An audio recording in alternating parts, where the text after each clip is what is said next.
one of the things that allows for a human connection or an emotional response is the music, and I was wondering if the composer would talk a little bit about how you got involved and, I don't know, inspiration or anything that would offer about your experience with the film. Well, I moved here from North Carolina a few years ago because I wanted to do music more intensely, more seriously.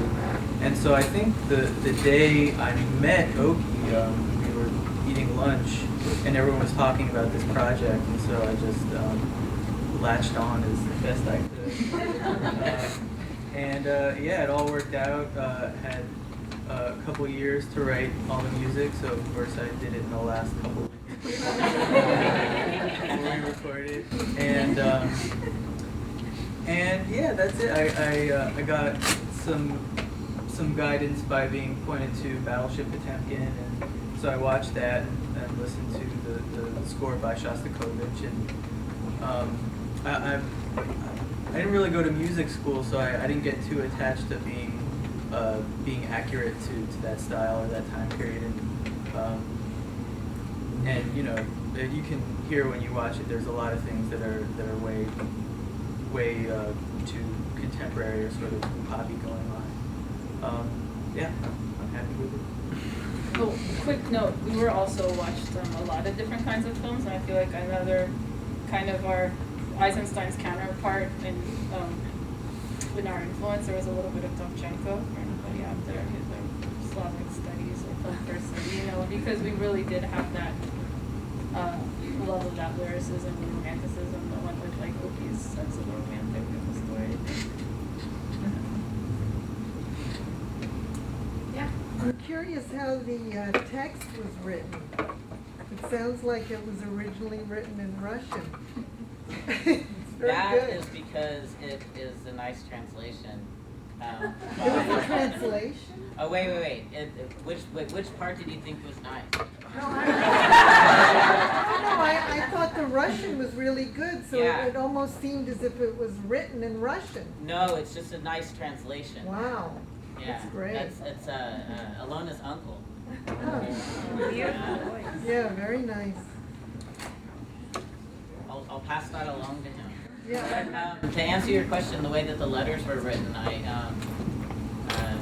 there's another person that's involved with the project, and his name's Icky, and he did the figure in the strike scene and the poster, and he did a bunch of the artwork, and also wrote the letters and the blue glass. Oh. In the story, or you mean you saw it in the movie. Okay, great, you got that. Blue Blouse. There was like a theater group, and from the 1920s, and what we were doing with the scenes was replicating photographs, and that we just kind of found through research, and they put on like plays, you know. Oh, sorry. Yes, in Russia, and like little worker theaters, and they were sort of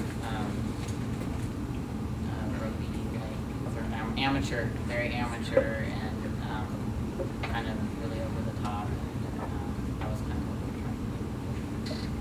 have that same style. They would perform in factories and workers' recreational halls, and just in the 20s, all the artists and then like lots of non-artists were mobilized to bring the message to the masses, and that was the visual style, was to get away from realism. And it had a brief heyday, and then it was lost forever, like much of this aesthetic, by Stalin's crackdown on those art clubs.